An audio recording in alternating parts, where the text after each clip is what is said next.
started studying work from anywhere about a decade back. And many of my academic colleagues told me it's never going to scale up in our lifetimes. It's impossible to do for many, many jobs.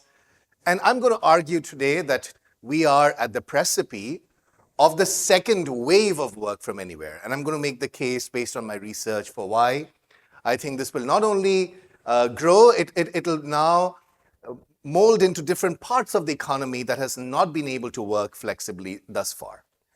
And I'm going to also make the argument that work from anywhere is a win-win-win. It's a win for the individual, it's a win for the companies, and it's a win for communities like ours. And then, most importantly, I'm going to spend some time of my talk sharing with you what have I learned from Tulsa. And I've learned a lot from Tulsa, so thank you, Tulsa. So, first message, how many people in the room woke up to Andy Jassy's memo a few weeks back and were like, shit, man, like, is remote work going away? So here's the good news, guys, for people who believe in remote work. I think the evidence, we can have perceptions, we can have one company doing something. So for every Amazon, there's a Glassdoor. So Glassdoor closed all its offices in the US. And as an academic, I have to be very careful about these single companies. Each company is a data point. But what is the aggregate trend? And the aggregate trend is very clear. I follow 5 data sets. The most credible data set is coming out from the Stanford research team, Nick Bloom's team. And I think it's fair to say that we are already solidly in the era of hybrid work. And the trend has been unchanged for the past 20 months. So this data set, it shows that the percentage of remote days in the US economy, and this includes manufacturing, it includes warehouses, restaurants, everyone, has been stable at around 29% for several months on together. And the same trend is now showing up in the Castle data, in the American Time Use Survey, in the Flex Index data. Like, it's a very stable macroeconomic trend. We are solidly in the era of hybrid work. And my belief is that we're going to see a second wave once a flexible work becomes possible in blue-collar or desk-less settings. Okay? So that's the argument I'm going to make. The other thing I'm going to mention at the onset is I'm really passionate about work from anywhere, and that's not the same as work from home. And I don't need to tell this to this crowd. So work from home is that picture on the left. This is from an old article by a colleague of mine where the person is working from home. Work from anywhere looks like this map we had in the article that we wrote on the US Patent Office. So the US Patent Office, it turns out, let its patent examiners work from any part of the country back in 2012. And who says government cannot be innovative, right? And so each dot on this map was a patent examiner. So work from anywhere is a form of remote work which allows people to choose where to live. That's the big distinction. It's not only about working from home, it's about choosing where to live. When you're breaking the separation between your work location and your life location. And so all these dots were previously clustered in Alexandria, Virginia. And once the US Patent Office said, go live anywhere in the US, they spread out. I always mention this every time. Those dots in Florida were some of the older patent examiners. So they were having a fun time on the beach while working, I guess. And so I wrote about this, and I was very grateful that the Harvard Business Review would publish this in August of 2019, where I made the argument that companies at scale should let employees work from anywhere. And then, of course, we know what happened with the pandemic. And so this is my article from the middle of the pandemic, December 2020, where I laid out a roadmap for the first wave of work from anywhere. And I've done this research with large companies such as Unilever and Goldman Sachs and McKinsey, smaller startups like Doist and GitLab and Zapier, and with government organizations such as the Patent Office. Now, the business case for work from anywhere for any skeptics, which I know probably don't exist in this room, is very simple. Work from anywhere should be adopted by organizations for a simple reason. It allows companies attract and retain talent, period. There might be some productivity gains, and I'll show you some evidence from my research. There might be some cost savings on real estate, but that's not the reason. The reason really is that work from anywhere is the way companies will compete for talent. And it expands the addressable labor market for organizations like nothing before. So one quick example, a startup that I've worked with for many years now, Zapier, has about 800 employees. They don't have any offices. Zapier has no offices. And Zapier employees come from about 17 countries. 17 countries. And that includes South America, Africa, Asia, Europe, all over. In a previous world, Zapier would be in Silicon Valley raising VC money and competing with Facebook and Google for talent. Now they can access the whole global labor market.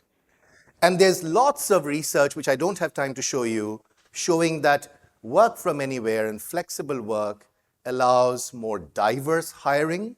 There's a recent article published by my colleagues at Wharton, which shows that when companies advertise for remote jobs, the percentage of women and minorities and people living in smaller towns is significantly higher.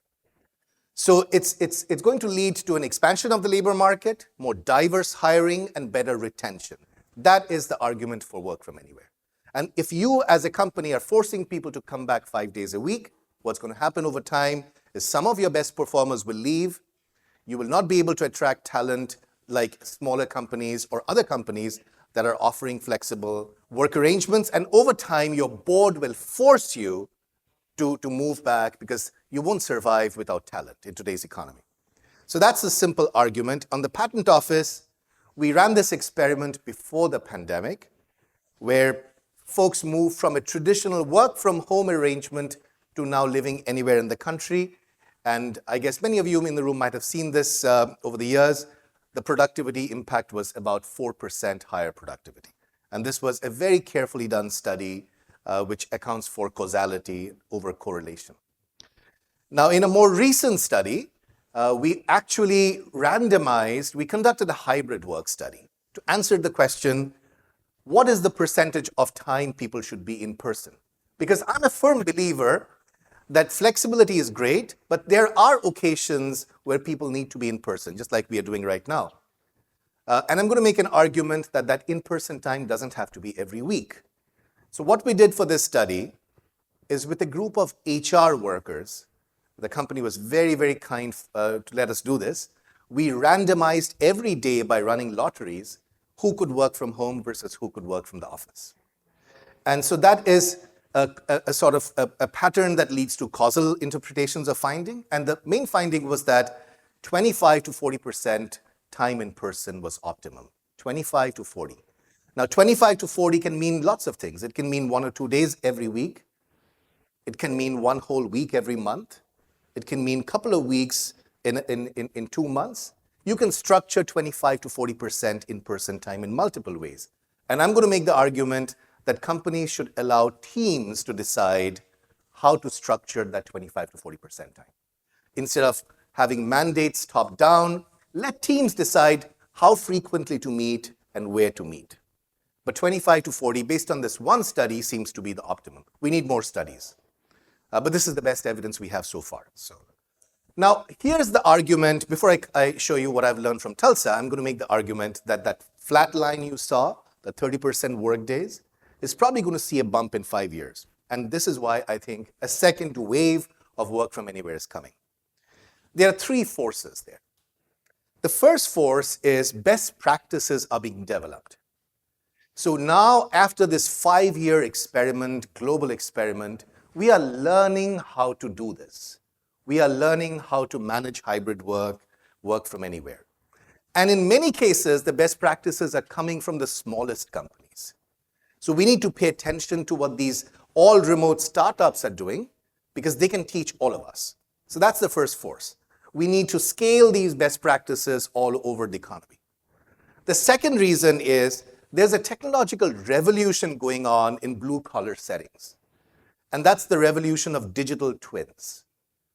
You know, you read a lot about the metaverse. I think that's an idea too far out there right now.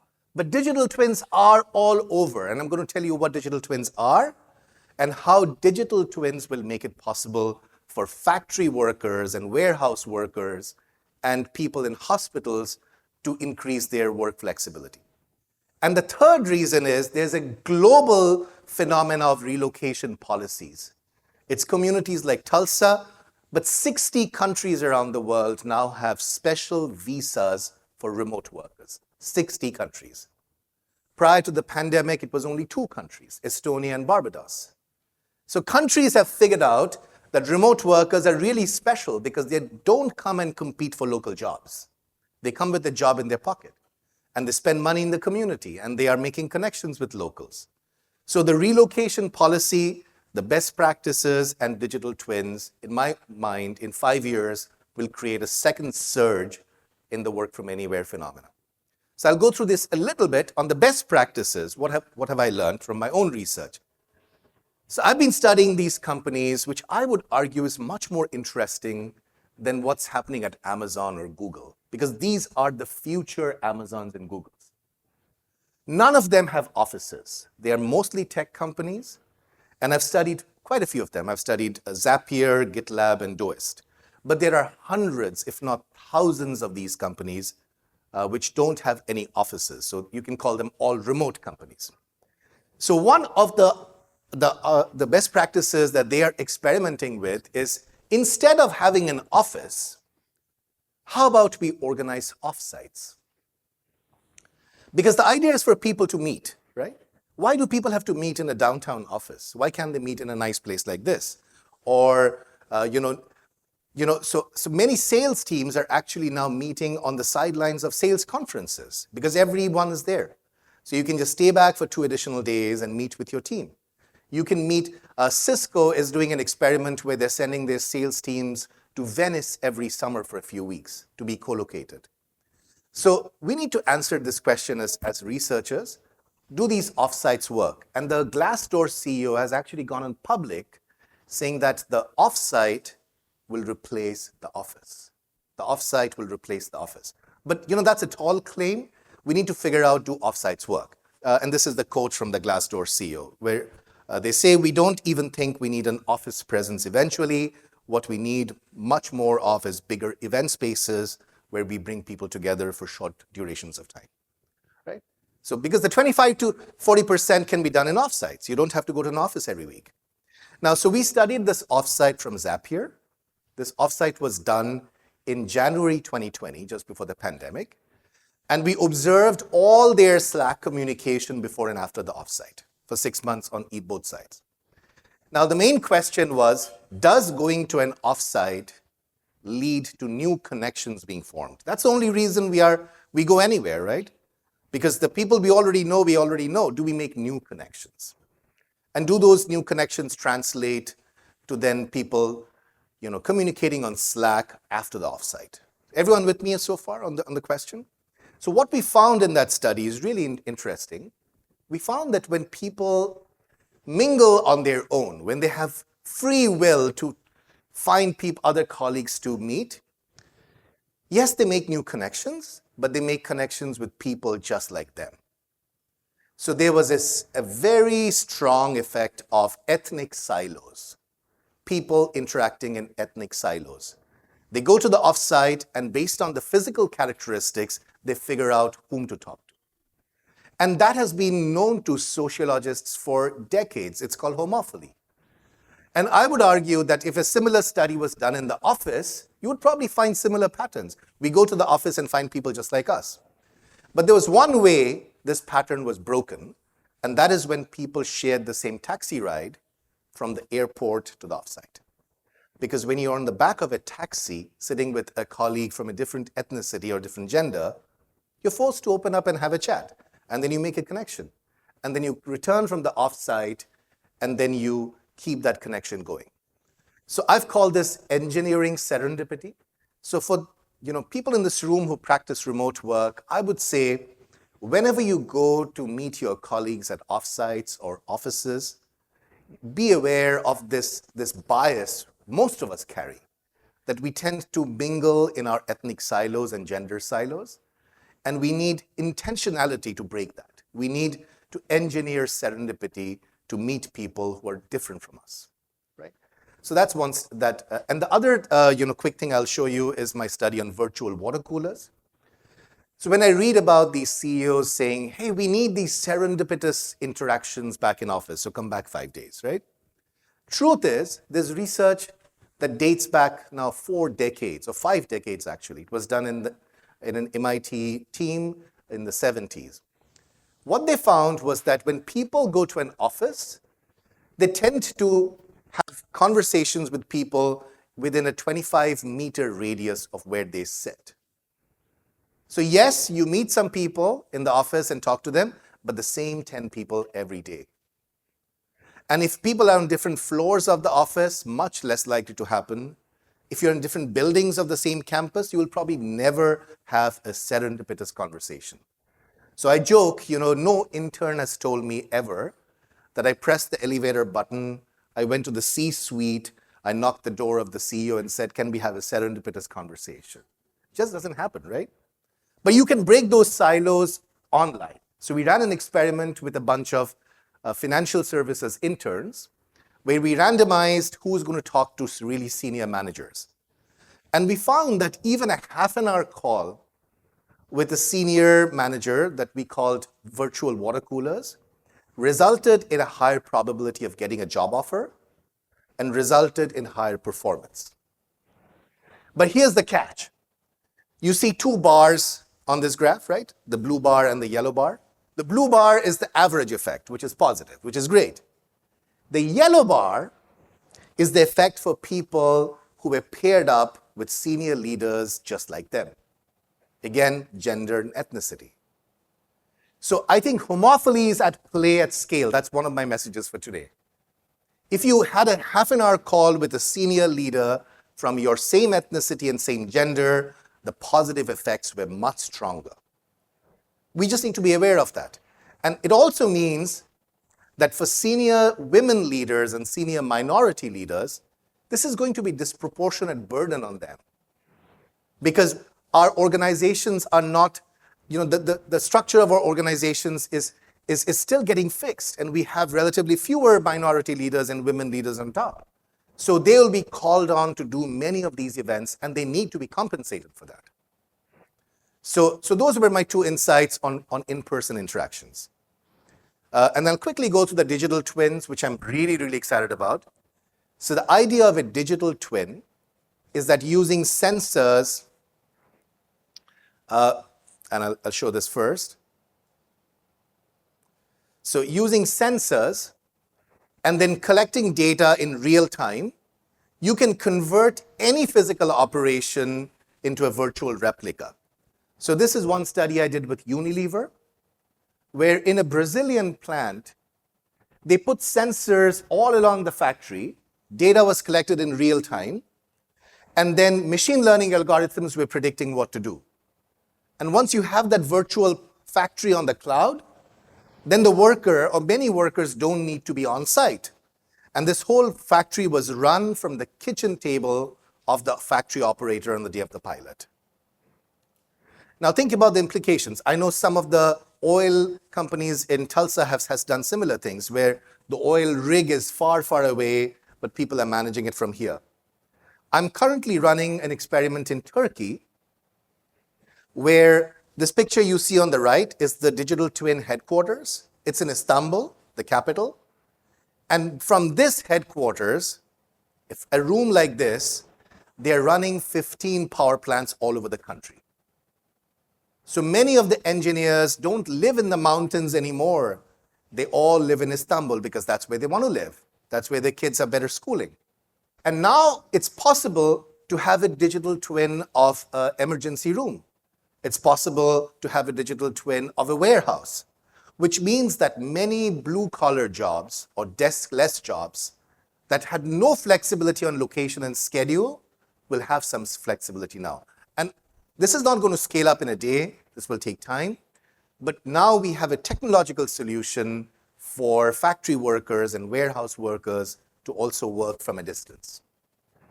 The other thing that's happening on the technology side is generative AI, right?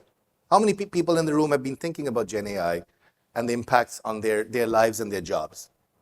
So I'm going to share a fun experiment we just ran. I worked with the CEO of Zapier. His name is Wade Foster, and Wade was very kind to let us do this. we created a bot. And the bot was built to communicate just like Wade Foster, both on the content of what Wade would say and the style, because every one of us, we have a distinct communication style. We use some words, we have some mannerisms, right? So we trained a bot based on everything Wade had written ever. All his emails, all his Slack messages, all his private communication to senior leaders. And this bot then was be able to answer any question like Wade would, both the content and the style. And then we said, okay, now can the bot pass the Turing test? The Turing test was developed, as you know, by Alan Turing, where you were trying to guess, is it a machine or is it a human? So we called our test the Wade test, because this is trying to guess, is it a machine or is it a specific human? Is it Wade Foster? And then we ran this experiment with 105 Zapier employees, where we crowdsourced questions from them, and then we had the real Wade answer those questions, and we had the bot Wade answer the question, and then we randomly chose to show either the human answer or the bot answer. What's your guess? Do you think the bot passed the Turing test? Just show of hands. It passed the Turing test with flying colors. So the probability that the employees could guess the source correctly was 59%, which is just better than flipping a coin. So the bot, on 6 out of the 10 questions, the probability of correctly guessing the answer was less than 50%. So I think today's technology, we are already able to build a bot that can communicate just like us. Now think about the implications of that. How is that connected to work from anywhere? My argument is that such bots can help scale our human capital in ways that we have never imagined before. Because now it's possible for Wade to participate in 5 meetings at the same time. He could send his bot to 4 meetings. He could be communicating with colleagues even when flying a plane 30,000 feet. So the ability to scale human capital is being tremendously expanded with generative AI. But there was a wrinkle in this study. I want to share that too. What we found is that the bot, yes, the bot can imitate the human, but the employees also rated what they thought as the bot answer, which may not be the bot answer, as less helpful answers. And that's been also known to computer scientists and organizational scholars for a while. It's called algorithmic aversion. That as humans, we don't like algorithmic answers or advice. So my question for any entrepreneurs here in the AI space is, yes, you can build great technologies. Yes, those technologies can do their job. How do we make humans fall in love with AI? I think that's the challenge. But if that problem is solved, then these bots and digital twins can further expand the frontiers of work from anywhere. Before I go to what I've learned from Tulsa, here's my request and my sort of advice to folks in this space. That, the argument you need to make with your managers and senior leaders and with entrepreneurs is we should not have top-down mandates going ahead.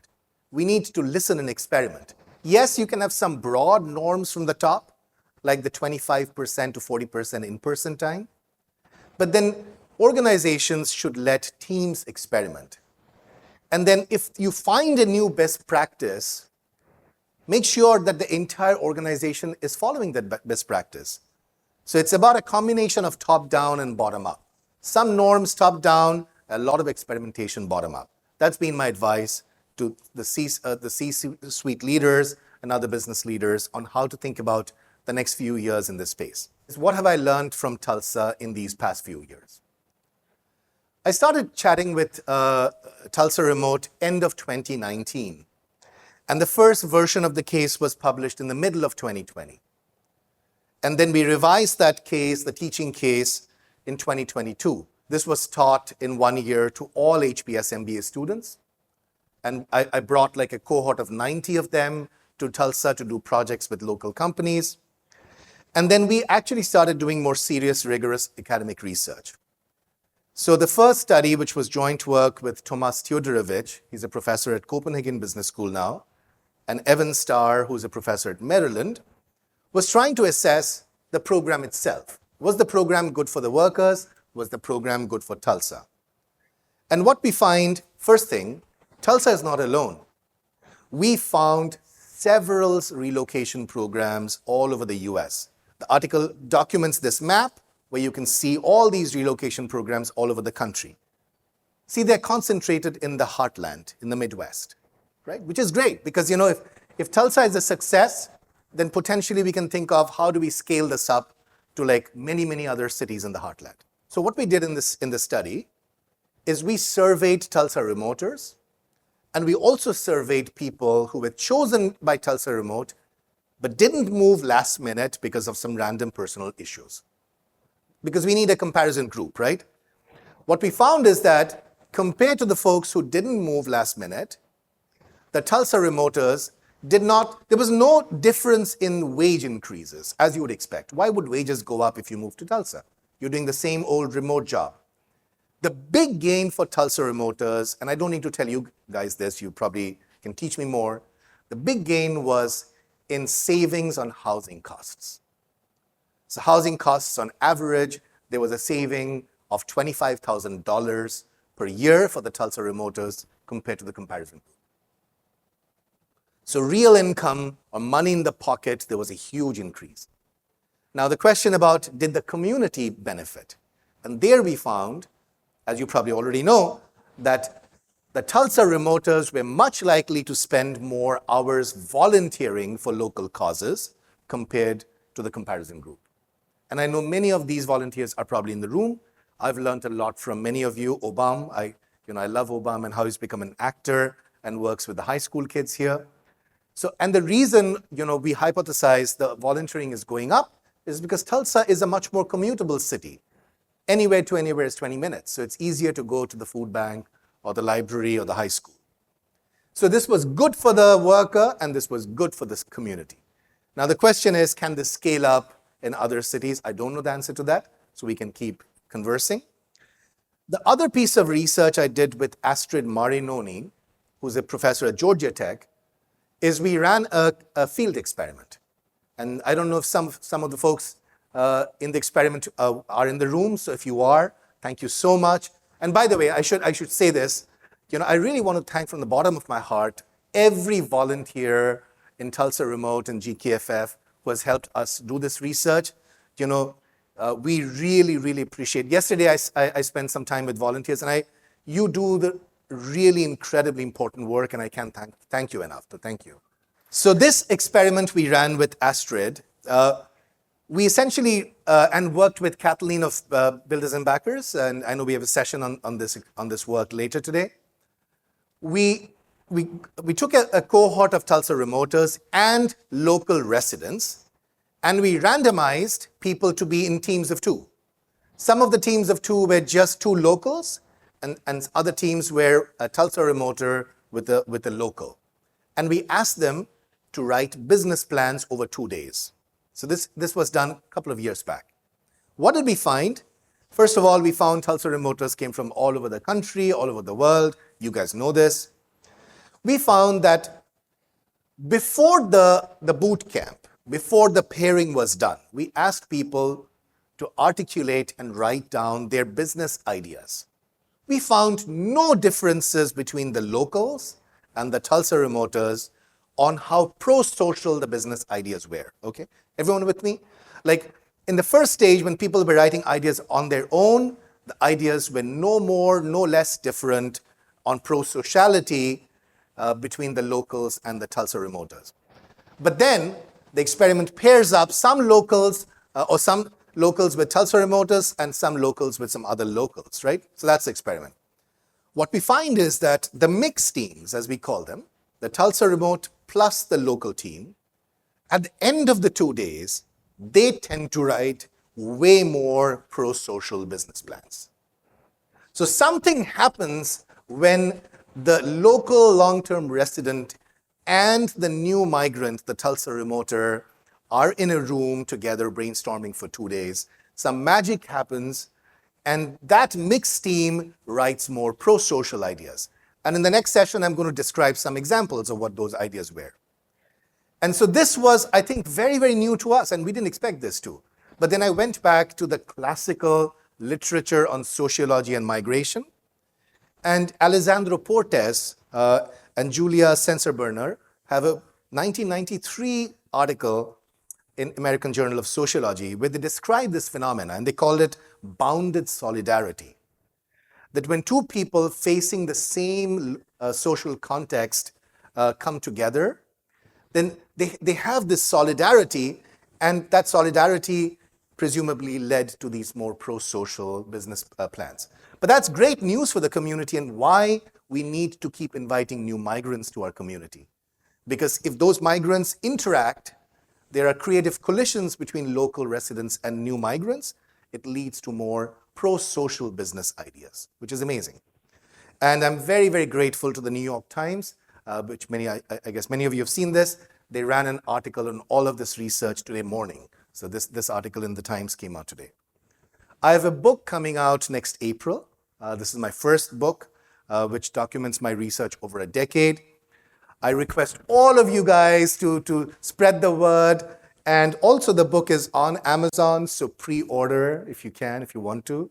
And let me know, your ideas of what other things we should be looking at. And I'm looking forward to your questions and thoughts. And thank you so much again.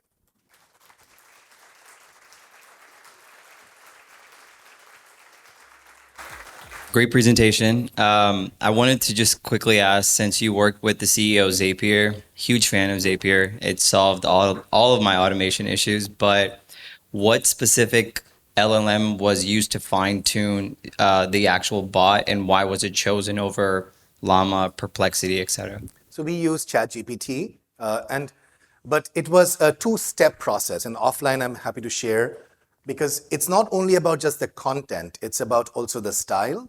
So the first thing we had to do is take everything Wade had written and translate it into plain English.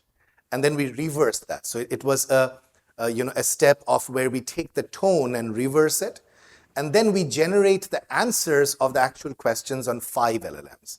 So we generated it on Llama, on Claude, on ChatGPT, Gemini, and I forget the 5th. And then we essentially took the most plausible. We took care of hallucinations. But then once we got the preferred answer, we had to rephrase it using the rephraser algorithm. Because I think the innovation of this paper is that it's not only about the content of what the answer is, it's about the communication style. Yeah, I have a question about culture and team bonding. So we're a team of about 30, fully remote, and have always been fully remote for 10 years. And so it's tough for us we can't afford to bring everybody together in person. Are there any best practices for engineering serendipity, as you say, for teams that are fully remote? Yeah, so I honestly feel, and we need more research on this for sure, but I honestly feel that you still need to bring people together for some periods of time. So it might be once a quarter, because some magic happens in person. But as the study that I showed you also shows, that those in-person interactions also need to be managed, because left to their devices, people will just hang out with their friends and people just like them. But I don't think there has been a solution. I've not seen any successful model where people are 100% remote all through the year. There has to be some in-person time, because we develop those really deep social ties in person. And then when people disperse, those ties persist over months and months till the next retreat. Gallup's got the Q12 when we talk about work satisfaction. Has any study been done as far as remote versus the in-office using a data set like Q12? Yeah, so I think our experiment that I showed is the most robust study on there. Because in our study, what we did was we are randomizing work from home versus work from the office. And we found that folks in that 25 to 40% bracket, 25 to 40% in person, they reported at the end of the 9-week experiment, more satisfaction, less isolation, being more productive compared to people who were more in the office or less in the office. I guess on that note, I loved that you mentioned that women and minorities in leadership would be sort of disproportionately burdened with that sort of demographic pairing, and that they need to be compensated for that. Is that something you've actually seen in the market? So I haven't seen any examples of women being rewarded or minorities being rewarded for that. But I honestly feel that's the only way to sustain this, because the top of the pyramid is still not balanced, right? And if you are asking now, the results of our experiments show that the effects of virtual water coolers are stronger if there's a role model on the other side of the screen. Because for a young woman to see a woman leader on Zoom presumably has a much stronger effect than to see a man on the Zoom. So, but I've not seen any organization do that. But that's the kind of best practice that needs to be adopted and spread. And so my request is, make that case with your organization, with your startup, and start the trend. I guess I'm out of time. Thank you so much again, and I look forward to